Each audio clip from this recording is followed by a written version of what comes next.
آج کے پروگرام میں ہم آپ کو بتائیں گے کہ ہمیشہ جوان اور خوبصورت کیسے رہا جا سکتا ہے۔ یہ پہلا ٹاپک ہوگا ہمارا۔ دوسری ایک اور ہم ٹاپک پہ بات کریں گے کہ اگر آپ کو کوئی چھوڑ جائے تو آپ کو کیا کرنا چاہیے۔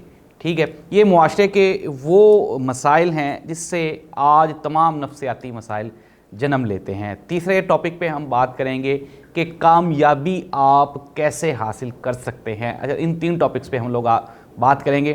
تو سب سے پہلے ہمارا جو ٹاپک ہے وہ ہے کہ آپ ہمیشہ جوان اور خوبصورت کیسے رہ سکتے ہیں۔ یہ ہمارے دوسرے ٹاپک سے بھی ریلیٹڈ ہے، لیکن اگر ہم بات کریں، کچھ چیزیں ایسی ہوتی ہیں کہ اگر فار ایگزامپل آپ اپنے ایج گروپ میں دیکھیں، اگر آپ اپنے ایج گروپ میں غور کریں گے تو آپ کی سیم ایج کے لوگ کچھ بہت ہی ابھی تک قائم اور دائم ہیں، ابھی تک ان کی بظاہر شکل و صورت بھی بڑی پرنور نظر آتی ہے اور اپنی عمر سے وہ چھوٹے نظر آتے ہیں اور خوبصورت دکھائی دیتے ہیں۔ کچھ لوگ ایسے ہیں جو کہ آپ ہی کے ایج گروپ کے آپ سے بھی 10 سال بڑے لگیں گے، پریشان دکھائی دیں گے، اجڑے ہوئے برباد دکھائی دیں گے۔ اس کا ریزن کیا ہے؟ سب سے پہلی بات یہ ہے کہ انسان کے انٹرنل جو آپ کے اندر سے وائبز آ رہی ہوتی ہیں وہ بہت ضروری ہیں۔ سیٹسفیکشن، جسے ہم اطمینان کہتے ہیں، جسے ہم اعتماد کہتے ہیں، یہ بہت ضروری ہے۔ آپ ضروری نہیں کہ انسان اپنی تمام تر خواہشات کی تکمیل کر سکے۔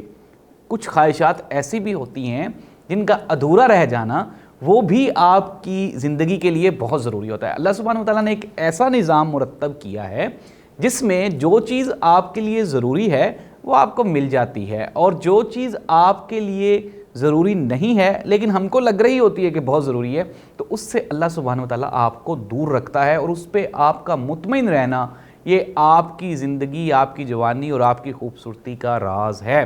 اچھا، اگر ہم سب سے پہلے فائنینسز کی بات کر لیں تو اس کا ایک بہترین طریقہ ہے، آپ کبھی بھی اپنے آپ کو اپنے موجودہ صورتحال سے کمپیئر تو کر ہی نہیں سکتے، ظاہر سی بات ہے۔ آپ ہمیشہ اپنے آپ کو اپنے ماضی سے کمپیئر کریں، اور سب سے پہلے آپ چلے جائیں اپنے پیرنٹس کی لائف پہ اور دیکھیں کہ کیا ان کی زندگی اس طرح کی تھی جس طرح کی آپ ہے۔ ان کے لباس پہ غور کریں، اپنے گھر کے اپنے پرانے گھر پہ غور کریں، اپنے بہن بھائیوں کی جو آپ کا لائف سٹائل تھا اس پہ غور کریں۔ اب پھر وہاں سے تیزی سے آپ واپس آ جائیں اپنی موجودہ صورتحال پہ۔ آپ اپنے لباس کے اوپر غور و خوض کریں اور دیکھیں کہ آپ کے ابا جی انڈاؤٹڈلی سارے ابا جی بہت خوبصورت ہوتے تھے اور ان کا بڑا شاندار لائف سٹائل ہوتا تھا، لیکن آج کے دور میں اگر ہم دیکھیں تو ہماری فیسلٹیز ہمارے پیرنٹس سے زیادہ ہمارے پاس ہے۔ تو سب سے پہلے آپ دیکھیں کہ آپ اپنی اس فیملی، ظاہر سی بات ہے آپ کے ابا جی تھے تو آپ سے وہ کامیاب تھے، لیکن اللہ سبحانہ وتعالیٰ نے آپ کو بہت سی نعمتوں سے نوازا ہے اور آپ کے حالات بہت بہتر ہو گئے ہیں۔ شاید پہلے گھر میں سائیکل بھی نہیں تھا، اب موٹر سائیکل آ گئی ہے، گھر میں فریج نہیں تھا، اب شاید فریج بھی ہو، اور دوسرا یہ تھا کہ ہم یا آپ مڈل کلاس فیملیز سے تھے، سرکاری سکولز میں پڑھتے تھے، اور آپ پھر اپنے بچوں پہ غور کریں کہ وہ بچے ماشاءاللہ آج اچھے سکولز میں پڑھ رہے ہیں آپ کی نسبت۔ تو اٹ مینز دیٹ کہ اللہ کی مہربانی ہے۔ تو ایسی صورتحال میں آپ کو سیلیبریٹ کرنا چاہیے، آپ خوش رہیں، اور ایک چیز ہمیشہ رکھیں، کوشش کرتے رہیں بہتری کی، لیکن یہاں پہ کبھی بھی اس بہتری کو لے کے نہ جائیں۔ آہستہ آہستہ، slow and steady wins the race. اپنے اوپر کوئی بھی ایسا کوئی برڈن نہ ڈال لے۔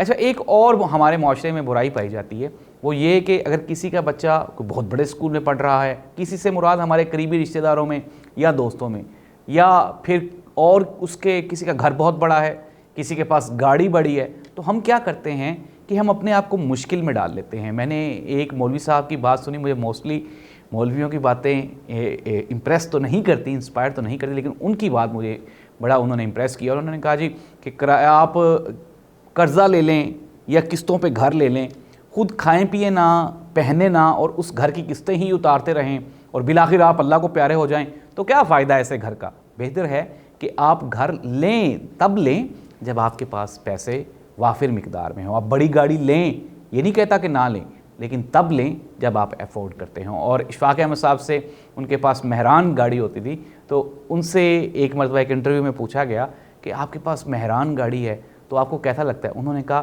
میں اللہ کا بہت شکر ادا کرتا ہوں، اور